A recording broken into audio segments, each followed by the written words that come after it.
Investment legend Charlie Munger dies.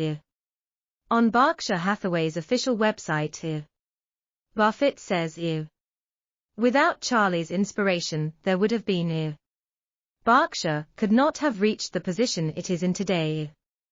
This can also be regarded as a solemn farewell to his old partner.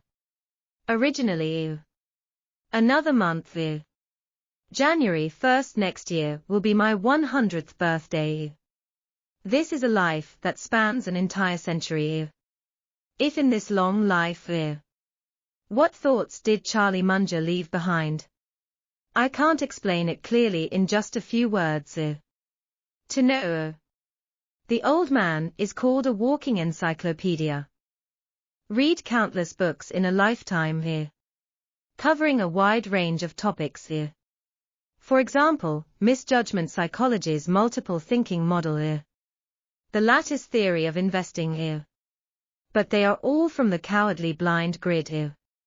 But besides the walking encyclopedia, Munger has another nickname, called the last secret weapon. What this says is, when you face some particularly difficult life problems, he can always hit the point in a particularly concise way, pull you out of the mire. So today, in tribute to Munger, I want to ask you to review Munger's speech is a secret weapon. This is Munger 2007 at USC graduation ceremony. A 37-minute speech. Munger gives so many speeches. Why choose this article? When I first gave this speech, Munger is 83 years old. All theoretical systems have been formed. The heat is particularly good. Therefore, the content of the speech is very solid.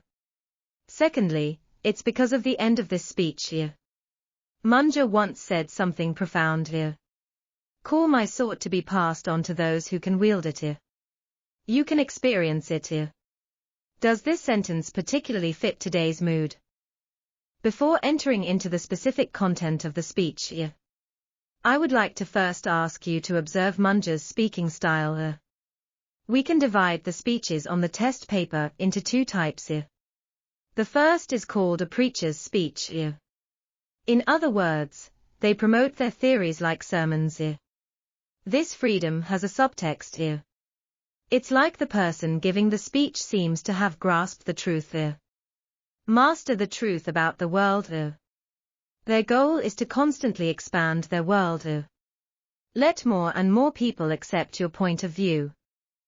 The second type is the opposite of the non-verbal speech. Confessional speech. In other words, I have a problem that I want to solve. In the process of solving problems, I discovered that I am not omnipotent. What should I do? I want to learn. I want to change. I want to make progress. The core is not that I changed the world, but how the world changed me. His purpose is not to expand into the outside world. Instead, enrich yourself inwardly. And Charlie Munger falls into this category. With this perspective, you reread Charlie and Munger's most famous line. That is to say, to obtain something. The best way is to make yourself worthy of him. Look, this is chicken soup for the soul. It is clearly an action strategy that puts oneself in the world. That is, no matter what happens outside. Our own efforts cannot stop.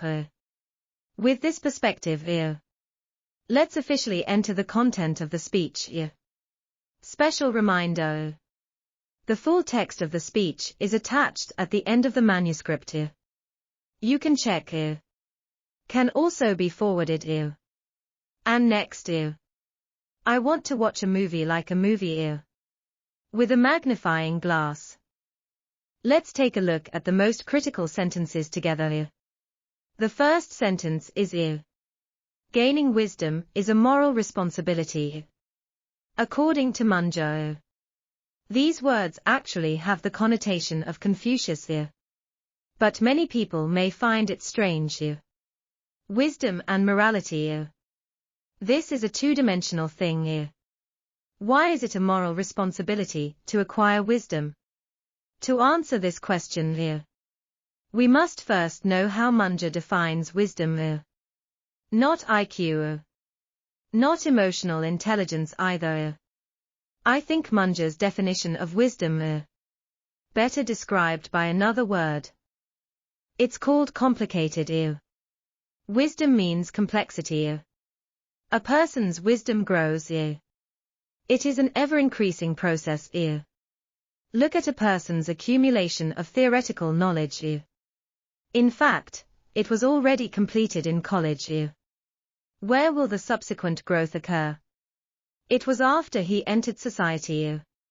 Will realize that speaking outright is not the right thing to do. But you also have to understand. White lie. It is right to persist to the end. But you also have to know how to give up just right. That's right. So together the discrepancies between theory and reality. Put both ends of the contradiction in your mind. This increasingly complex process. It's the growth that lasts throughout life. As Fitzgerald said, having two opposing viewpoints at the same time, and be able to act normally. This is the embodiment of first-class wisdom. And many times, wisdom and morality are often the same thing. For example, Munger gave an example. There was a sarcastic law professor. He told others, do you know what legal acumen is? If two things are intertwined, have an impact on each other, you try to only think about one of them, completely disregarding the other. This way of thinking is the legal mind. You see, this is obviously an irony again. What he actually wants to say is, the real world is complex. Many things are intertwined with each other. Influence each other. Why are some people extreme? Will attack others for no reason. Seemingly bad behavior. In fact, it's essentially stupid. They only see one side of the story, without seeing the other side. Another example is that Munger often reminds himself, if you feel that you are stuck in some extreme point of view, it must be corrected in time. What's the meaning? Let's make an analogy. Suppose you think a person is extremely bad, useless. If you have such an extreme judgment about a person, you have to remind yourself, this idea may be wrong. After all, no one is perfect. How can there be a person who is completely useless? To put it bluntly, since the real world is complicated, you have to be as complicated as him. This is why Charlie Munger said, he must study various subjects, all important truths. This way he won't become an idiot. What do you think is wisdom? Isn't it Munger's pluralistic thinking model? The second sentence is the pursuit of rationality. Worth your lifetime efforts. This sentence is often said by Munger in a commencement speech at the University of Southern California. Although he never said the exact words, but a similar meaning runs throughout. But if you just look at this sentence, many people easily interpret rationality as calculation, especially since Munger is an investor. This misunderstanding is more likely to occur. But actually, Munger's rationality, it is not a calculation based on utilitarian purposes. For example, Munger told a true story. There was a medical researcher named Joseph Myra. He decided to write a book is about bone tumor pathology. You need to know such a book, even if it is placed in the whole world, sold a few thousand copies at most. But this person thinks it's worth doing ew. So I simply took a year off. Work 17 hours a day. Ew. 7 days a week. Ew. 1 year later. Ew. Write it out. Ew. Become one of the best professional books in this field. It is said that cancer treatment centers around the world buy it. Ew. Got this book. Ew. Look, what's the plan here? You think it's valuable. Ew. Just do it. Ew. Munger's women. Ew. In fact, it corresponds to a set of boundaries. Ew. It's called no jealousy, no resentment, no hatred, no self-pity. Munger thinks. Ew. It is easy for people to develop a mentality. Self-serving preference. Ew. To be honest. Ew. I just feel that whatever I do is natural.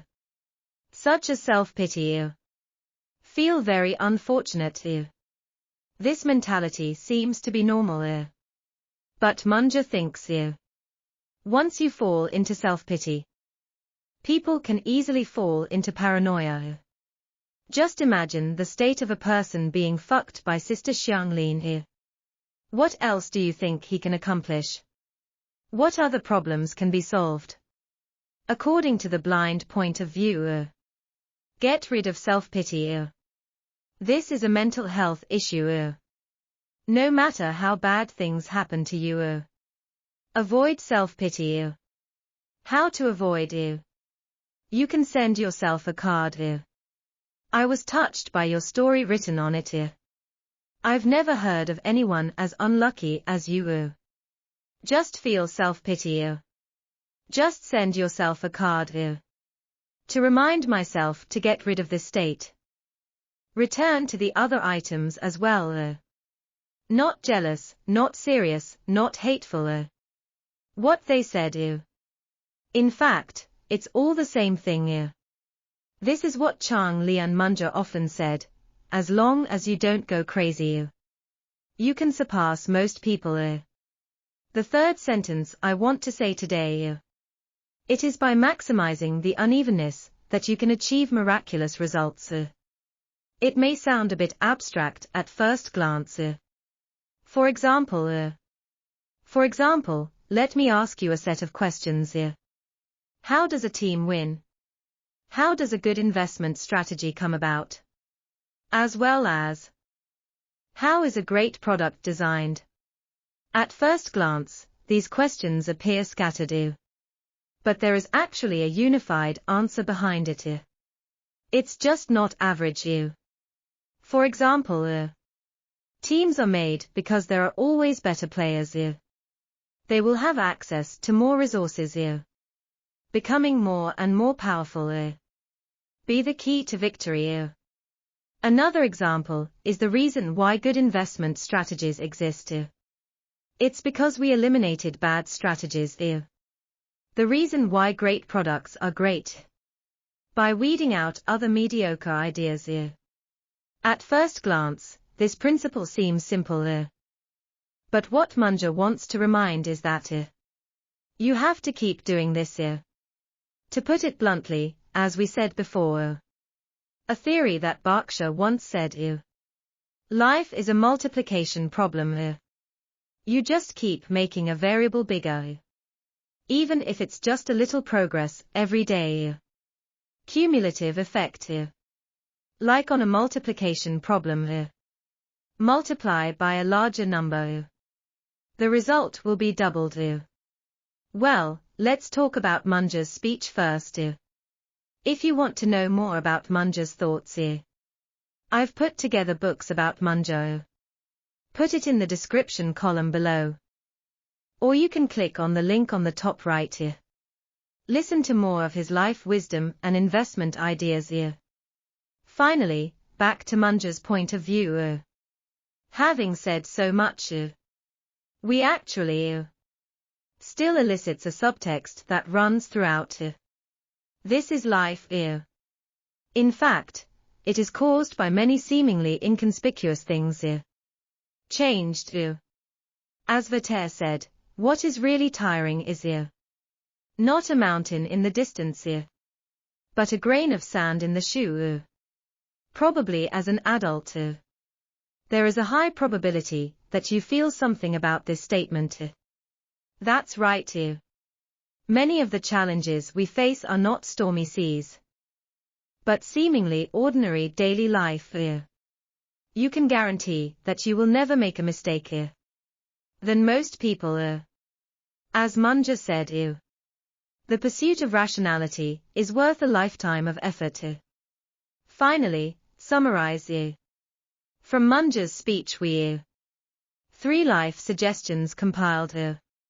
The difference is that gaining wisdom is a moral responsibility.